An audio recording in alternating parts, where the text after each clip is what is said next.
Et j'avais découvert plusieurs vérités. Plusieurs vérités sur ce thème. Et moi aussi, par la grâce de Dieu, ce matin, je vais essayer d'enseigner sur notre thème. Il y a un temps pour tout. Alors il n'y aura rien de nouveau. Je serai juste en train de rappeler. Mais une vie sera bénie sur moi. Je me donne un bon amen et je prêche. Amen. Alléluia. Amen. Alors dans notre thème, dans ma prédication de ce matin, vous allez comprendre qu'il y a des éléments principaux, des éléments importants qui donnent la valeur à notre thème, qui donnent l'essence de notre thème. Le premier élément, c'est le mot temps. Et le second élément, c'est le mot tout. Pour donner l'essence de notre thème, pour dire qu'il y a un temps pour tout. Pour on soustrait ces deux éléments, notre thème n'aura pas d'essence. Alors il est important pour moi, dans ma prédication, pour la meilleure compréhension, de commencer d'abord à expliquer le mystère du tout, avant de comprendre la vérité sur les temps, pour dire qu'il y a un temps pour tout. Pourquoi d'abord le mot tout? Pourquoi les mots tout interviennent? Dans la grammaire française, on nous a appris premièrement d'abord les mots tout. C'est un adjectif. Et qui dit adjectif? C'est tout mot qui désigne une qualité sur les choses, sur les personnes, sur les animaux, si vous le voulez. Alors, ici, tout n'est pas seulement l'adjectif qui désigne la qualité. Ça ne s'arrête pas seulement là. Mais il est classé dans la catégorie des adjectifs indéfinis. Et quel dit adjectif indéfini? C'est tout simplement ce mot qui nous permet de désigner la qualité sur les choses, sur les personnes, dans un ensemble, pas de manière déterminée, pas de manière définie, mais dans l'ensemble des choses. C'est ça l'essence de tout. Raison pour laquelle lorsqu'on a l'habitude de dire que celui qui est capable de briller, il est capable de tout. Le tout ici on comprend nous montre la capacité de la personne qui prie sur l'ensemble de tout ce qui est domaine, dont le tout est impliqué dans la prière. Est-ce que je parle à quelqu'un? On comprend que tout, ça touche tous les domaines sauf rien. Pour la personne qui prie, n'a pas de limite. Il peut tout faire sauf rien. Lorsque la Bible déclare où Jésus est en train de dire à ses disciples, dans Matthieu chapitre 28, le verset 18, il dit tout pouvoir m'a été donné dans les cieux et sur la terre. Les tout ici nous montrent, oh mon Dieu, la divinité de Jésus, la souveraineté de Jésus, la supériorité de Jésus sur tout ce qui est pouvoir, sauf rien. Commençant dans les cieux, s'il y a un domaine qui touche les pouvoirs, Jésus est au-dessus. Voire même les pouvoirs du Créateur, voire même les pouvoirs de Dieu. Il est au-dessus des ça. Je descends sur la terre. Même sur la terre, toutes sortes de pouvoirs est soumis au contrôle de Jésus. Que ce soit les pouvoirs coutumiers, que ce soit les pouvoirs de la magie, que ce soit les pouvoirs d'occultisme, que ce soit les pouvoirs spirituels, tout ce qui est pouvoir, il n'y a pas ces pouvoirs qui échappent au contrôle de Jésus. Donc on comprend tout ici. Ça révèle la supériorité de Jésus sur toute forme de pouvoir. J'aimerais dire à quelqu'un ce soir, la personne à qui tu as mis ta confiance, il est au-dessus du pouvoir de ta famille. Je pensais que je parlais à toi qui me donne. Il est au-dessus du pouvoir de la sorcellerie de ta famille, au-dessus du pouvoir de la coutume de ta famille. Est-ce que je parle à quelqu'un? Donc quand on prend le mot tout, ça implique tout simplement, ça touche l'ensemble des choses, sauf rien. Donc lorsqu'on dit il y a un temps pour tout, on comprend ici que le mot tout implique l'ensemble de tout ce qui existe. Tout ce qui existe, que ce soit dans les cieux, sur la terre et sous la terre, est soumis au temps. Est-ce que je parle à toi? Raison pour laquelle les prophètes, le prophète Salomon, il a commencé par dire, il va impliquer dans les contextes du temps, il va utiliser dans les contextes du temps des volets. Il a commencé d'abord par dire, d'abord il y a un temps pour tout. C'est-à-dire dans l'ensemble, en général, dans tout ce qui existe, il y a un temps pour ces choses. Il n'y a pas une chose qui existe qui est en dehors du temps. Que ce soit dans le monde spirituel, que ce soit dans le monde physique, que ce soit au ciel, tout est soumis au temps. Et le deuxième volet, il va maintenant parler dans le contexte dans le contexte du temps. Il va toucher le domaine où lui il était impliqué. C'est-à-dire il va maintenant parler dans le contexte du monde physique. Sous les cieux, il y a aussi un temps pour toutes choses.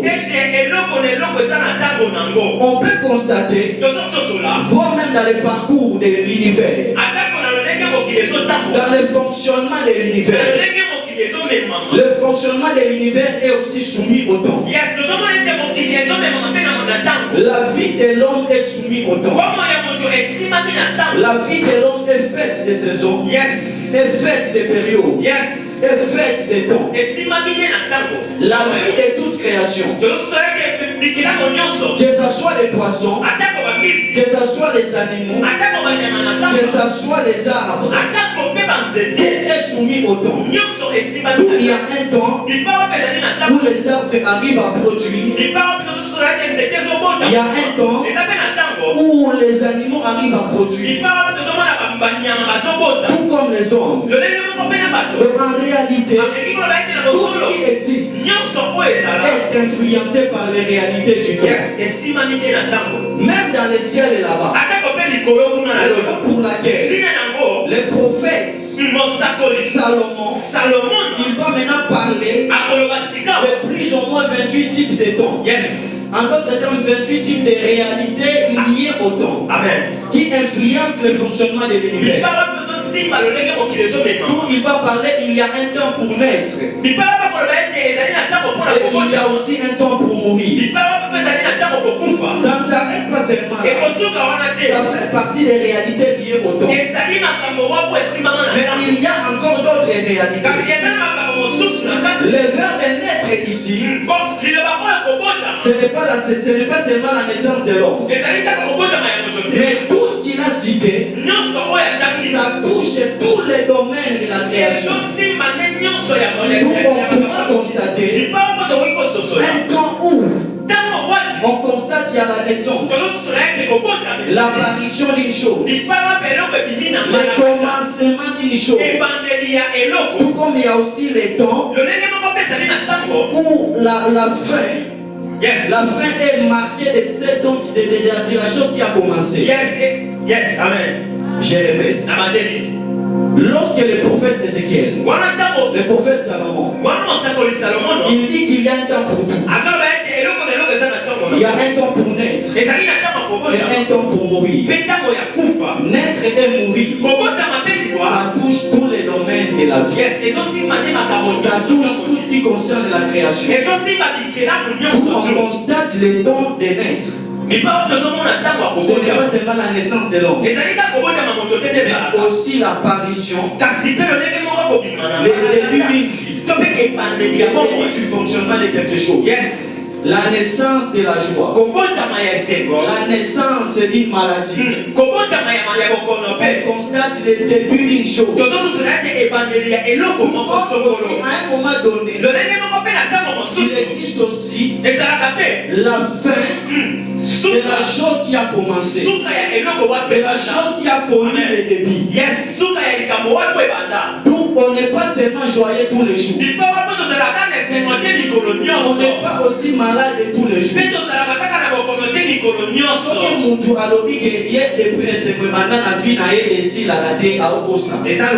Ça arrive aussi, malgré les moyens que tu as. Ça arrive aussi que la joie qui a commencé la journée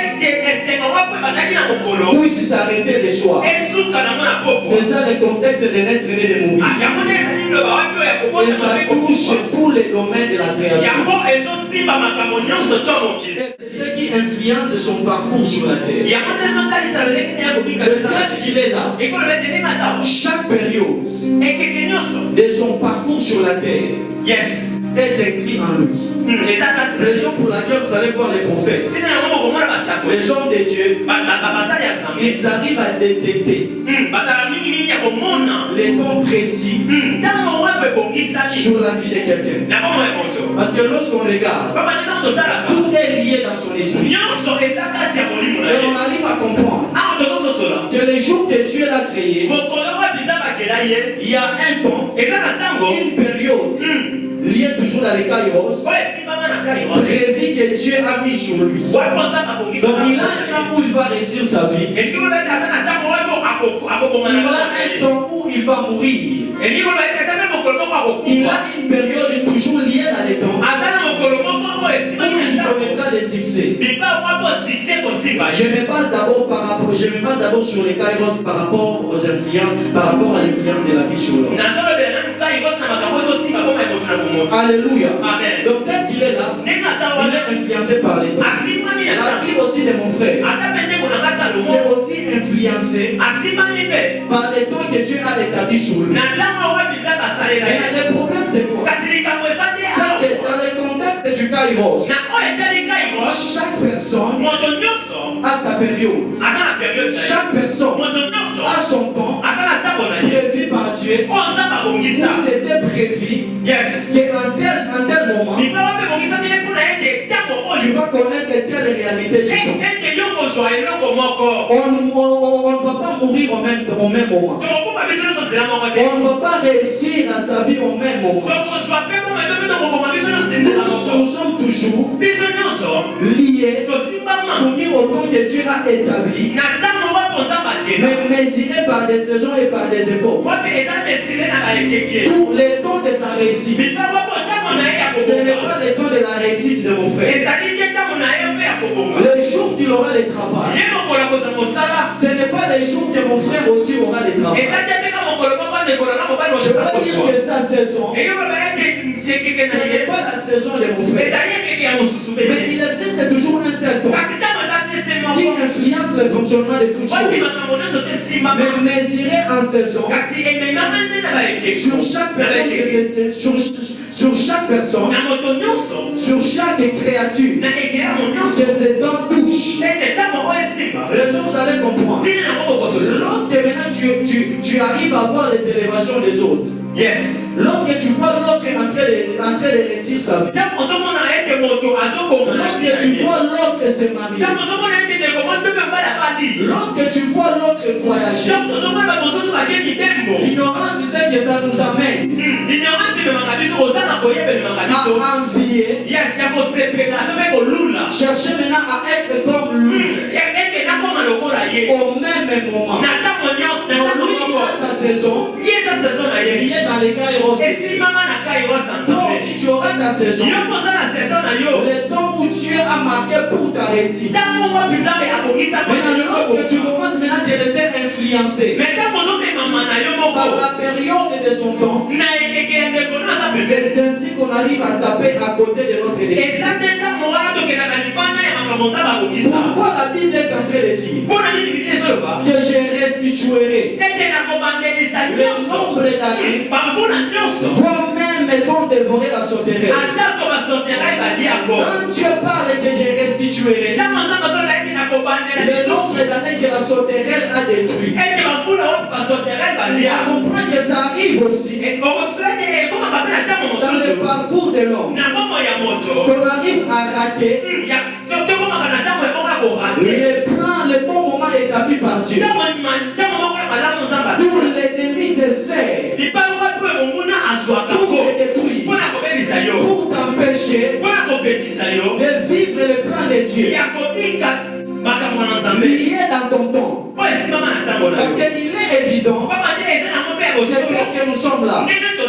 Il y a un temps que Dieu a établi sur toi. Une période que Dieu a prévu pour ta réussite, pour ta bénédiction. Mais suite à une réalité de la vie, d'un moment à l'autre, c'est évident que tu arrives à rater. Ça arrive que tu ne vis pas. Tu ne vis pas les influences liées au temps que Dieu a établi sur ta vie. Raison, tu vas voir qu'un serviteur de Dieu prophétise sur toi que je vois l'année prochaine tu auras un enfant, tu vas travailler, mais tu arrives l'année prochaine, les temps passent, l'année s'écoule, mais tu ne vois pas, tu ne vis pas l'accomplissement de la prophétie, tu ne vis pas l'accomplissement de la promesse. Ça arrive aussi de rater. Alors par la grâce de Dieu, parce que le temps me presse, on va expliquer qu'est-ce qui fait que l'homme arrive à rater le plan lié dans son Kairos, dans les Kairos de Dieu dans sa vie. On comprendra maintenant qu'est-ce qui arrive, qu'est-ce qui fait que l'homme arrive à échapper, à louper les jours de sa visitation. Il y a des réalités là-dessus. Une chose, c'est ce que je sais, c'est que même si tu as raté un temps, tu as raté une réalité liée à l'écart de Dieu sur ta vie. Même si l'ennemi s'est servi de ce temps pour te détruire, pour t'empêcher de vivre la main de Dieu, c'est lui qui est le maître des temps et des circonstances. C'est lui qui a la capacité de changer, de persister les systèmes du monde. Il est capable de de te restituer. Yes. C'est lié à ton temps que tu as raté. Il est capable de ramener encore vers toi cette bénédiction-là que tu avais raté au temps convenable. Parce qu'il est le maître de temps et des circonstances. Est-ce que tu peux t'élever? Nous allons faire un geste prophétique. Nous allons prier. Parce que je sens ce soir, Dieu est en train de restaurer plusieurs personnes. Dieu est en train de restituer plusieurs choses qui étaient détruites dans la vie de plusieurs personnes. Je te tu te fâches dans la prière. Que tu commences à prier. Qu'est-ce que tu as raté? Qu'est-ce qui était échappé à ta vie? Ce matin, tu es capable de te restituer. Ce matin, tu es capable de te restituer. Est-ce que tu es commencé à prier? Fais-moi entrer dans la souveraineté de Dieu. Fais-moi entrer dans ta souveraineté.